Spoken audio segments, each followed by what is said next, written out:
नमस्कार दोस्तों, स्वागत है आपका मेरे चैनल पर।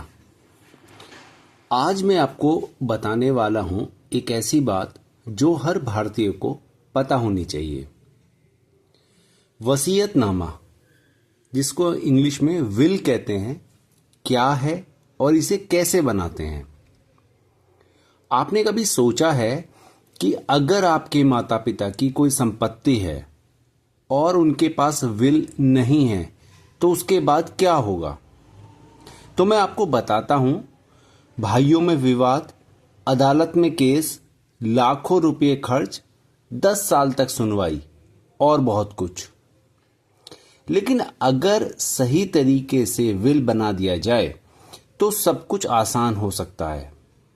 आज के इस वीडियो में मैं आपको बताऊंगा कि विल क्या है, इसे कैसे बनाते हैं, क्या क्या जरूरी शर्तें हैं और कैसे आप अपने परिवार को भविष्य में किसी भी कानूनी विवाद से बचा सकते हैं।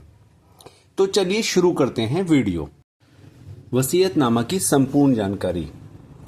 परिवार विवाद से बचाव के लिए सही तरीका। भारतीय उत्तराधिकार अधिनियम 1925 के अंतर्गत एक व्यापक मार्गदर्शिका वीडियो। जानते हैं वसीयत क्या है और क्यों जरूरी है। वसीयत की परिभाषा और महत्व पे आते हैं। वसीयत, जिसे इंग्लिश में विल कहते हैं, एक कानूनी दस्तावेज है जिसमें व्यक्ति अपनी मृत्यु के बाद संपत्ति के वितरण की इच्छा व्यक्त करता है। यह परिवार में शांति बनाए रखने और कानूनी विवादों से बचाव का सबसे प्रभावी तरीका है। वसीयत के प्रमुख लाभ: संपत्ति का सुनियोजित विभाजन, पारिवारिक सद्भाव और शांति बनाए रखना, कानूनी झगड़े और अदालती खर्चों से बचाव, अपनी इच्छा के अनुसार वारिसों का चयन। एक उदाहरण से समझते हैं। दिल्ली के एक परिवार में वसीयत न होने के कारण 3 भाइयों के बीच संपत्ति विवाद शुरू हुआ। यह मामला 10 वर्षों तक अदालत में चला, जिसमें लाखों रुपए खर्च हुए और पारिवारिक रिश्ते टूट गए। एक स्पष्ट वसीयत इस सब से बचा सकती है। बात करते हैं स्वयं कमाई संपत्ति बनाम पैतृक संपत्ति। वसीयत बनाने से पहले यह समझना अत्यंत आवश्यक है कि आपकी संपत्ति किस श्रेणी में आती है। यह अंतर कानूनी रूप से बेहद महत्वपूर्ण है।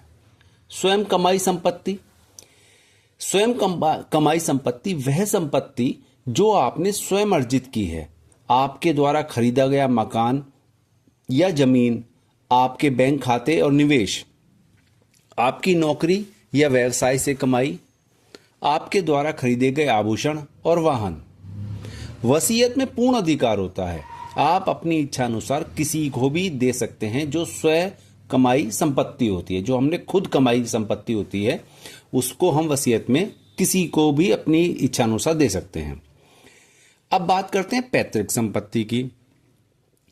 पुरुष वंश में 4 पीढ़ियों से चली आ रही संपत्ति, दादा परदादा की विरासत, पारिवारिक पुश्तैनी जमीन, 4 पीढ़ी तक का अधिकार, सभी सह उत्तराधिकारियों का समान अधिकार होता है।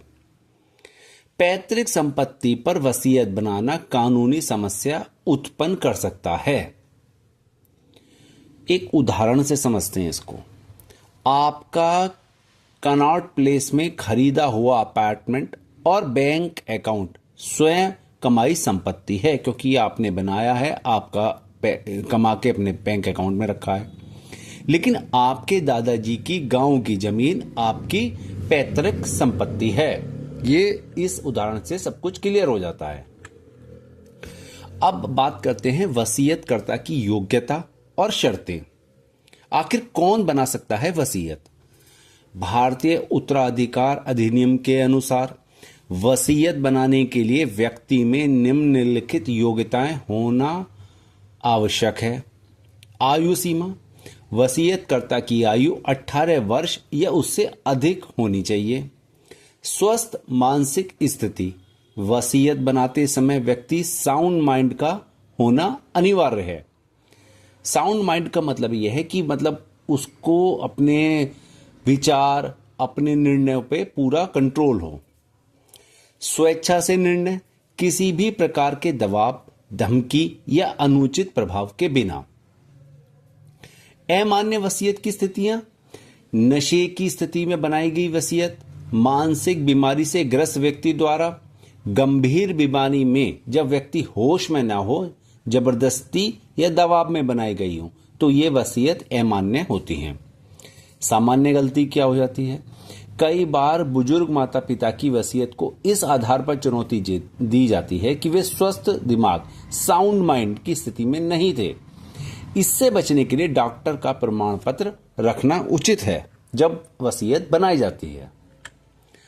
वसीयत के अनिवार्य तत्व, इसको हम भाग से समझते हैं। भाग 1 पे आते हैं। प्रारंभिक घोषणा और संपत्ति विवरण। स्पष्ट घोषणा, वसीयत की शुरुआत में यह घोषणा अनिवार्य है।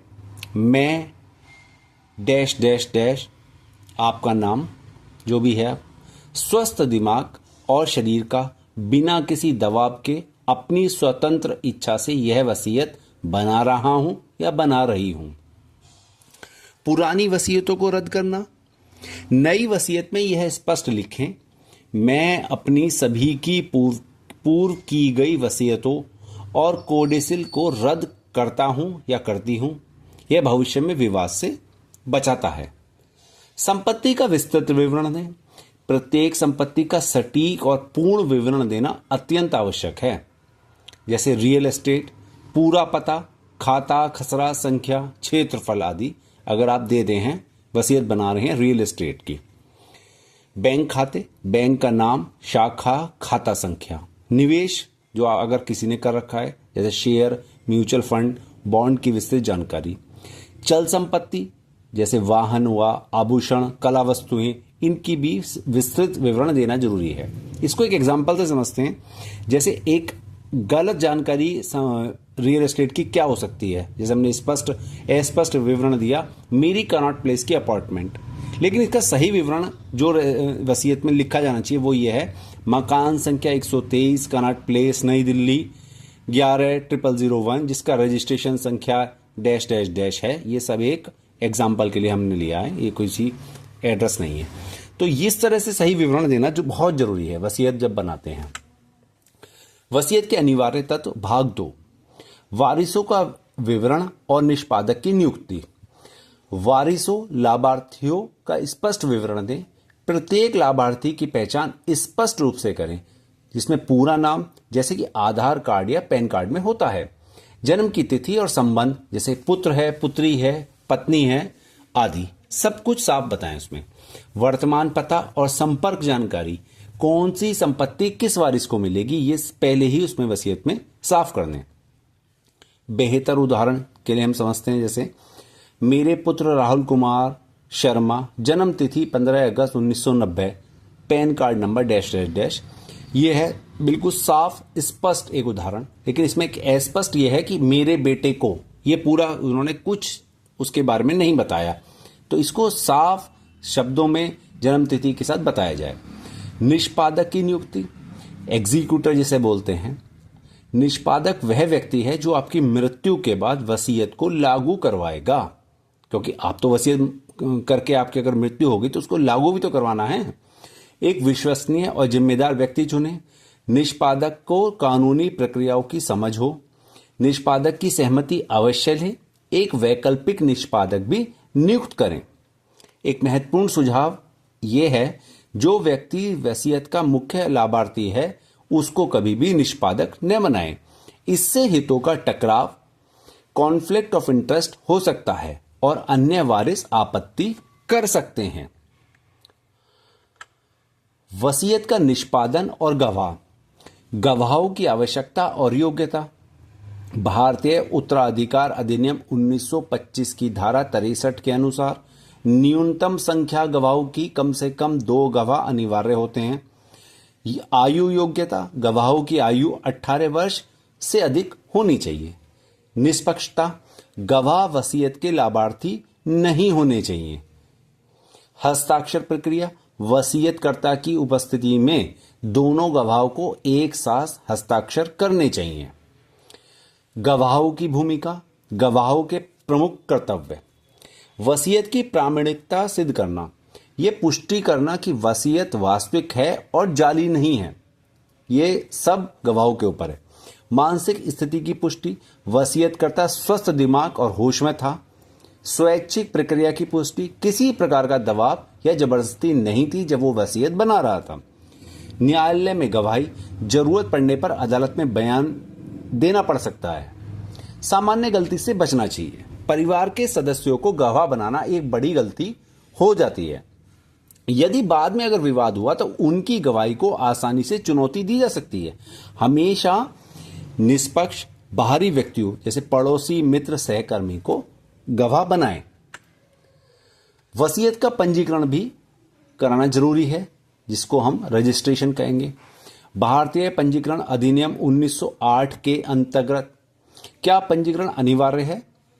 वसीयत का पंजीकरण कानूनन अनिवार्य नहीं है, लेकिन यह अत्यधिक अनुशासन है। पंजीकरण के लाभ क्या हैं? कानूनी वैधता में वृद्धि हो जाती है।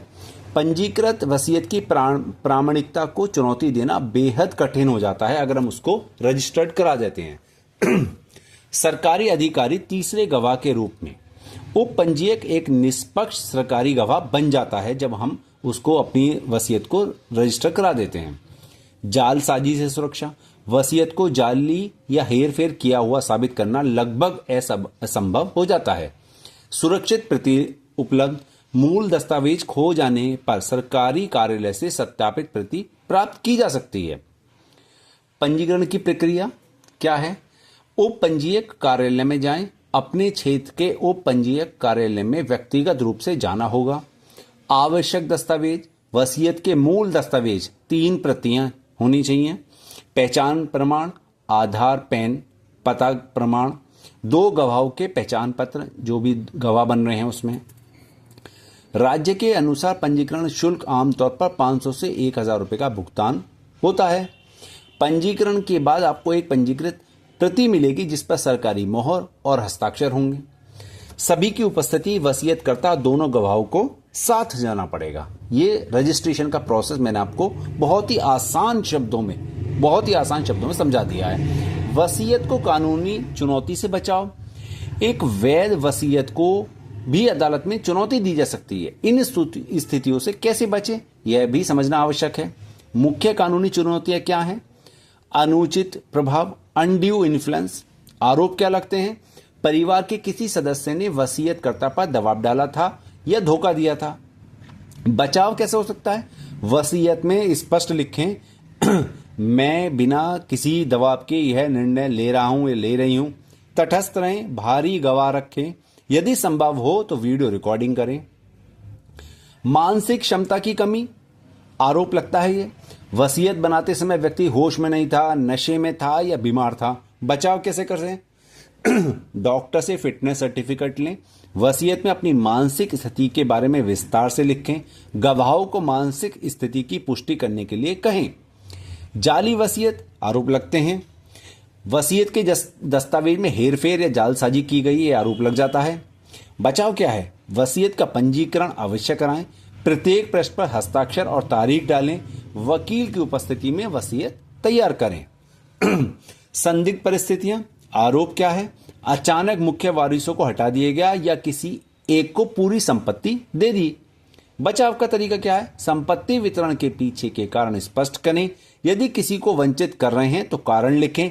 निष्पक्ष और तर्कसंगत निर्णय लें। निष्पादक की भूमिका और प्रोबेट प्रक्रिया। निष्पादक की मुख्य जिम्मेदारियां क्या होती हैं? प्रोबेट के लिए आवेदन, अदालत में वसीयत की वैधता साबित करने के लिए प्रोबेट प्रक्रिया शुरू करना। संपत्तियों की पहचान, सभी संपत्तियों, बैंक खातों, निवेशों की सूची बनाना और उनका मूल्यांकन करना।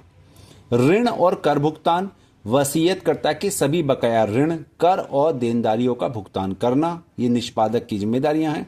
संपत्ति वितरण, वसीयत के अनुसार लाभार्थियों को संपत्ति वितरित करना। प्रोबेट क्या है? प्रोबेट एक कानूनी प्रक्रिया है जिसमें न्यायालय वसीयत की वैधता की पुष्टि करता है और निष्पादक को संपत्ति वितरित करने का अधिकार देता है। प्रोबेट कब अनिवार्य है? अनिवार्य क्षेत्र, मुंबई, कोलकाता, चेन्नई, वैकल्पिक अन्य सभी शहर और क्षेत्र विवाद की स्थिति में आवश्यक हो सकता है। समय सीमा प्रोबेट प्रक्रिया में सामान्यतः 6 महीने से 2 वर्ष तक का समय लग सकता है, जो मामले की जटिलता पर निर्भर करता है। तो मैंने बहुत आसान शब्दों में आपको समझाने की कोशिश करी है कि वसीयत क्या है, वसीयत कैसे बनाते हैं, निष्पादक की, रजिस्ट्रेशन की। तो आशा करता हूं आपको ये वीडियो बहुत पसंद आया होगा। तो दोस्तों, विल बनाना कोई मुश्किल काम नहीं है, बस आपको सही तरीके से करना होगा। यह एक बहुत ही महत्वपूर्ण कानूनी दस्तावेज है जो आपके परिवार में शांति, सद्भाव और न्याय सुनिश्चित करता है। याद रखिए, विल केवल स्वयं कमाई संपत्ति के लिए है। कम से कम 2 गवाह होने चाहिए। विल की पंजीकृत करवाना बेहद जरूरी है। किसी योग्य वकील से सलाह लेना महत्वपूर्ण है। अगर यह वीडियो आपको पसंद आया हो तो कृपया लाइक करें, सब्सक्राइब करें और अपने माता पिता, दोस्तों और रिश्तेदारों को शेयर करें, क्योंकि यह जानकारी सभी को होनी चाहिए। कमेंट सेक्शन में बताएं, क्या आप अपनी विल बना रखी है? क्या आपके परिवार में विल को लेकर किसी तरह की समस्या हुई है? हमारे चैनल को सब्सक्राइब करें ताकि आपको ऐसी महत्वपूर्ण कानूनी जानकारी मिलते रहें। मिलते हैं अगली वीडियो में, तब तक के लिए जय हिंद, जय भारत, जय संविधान।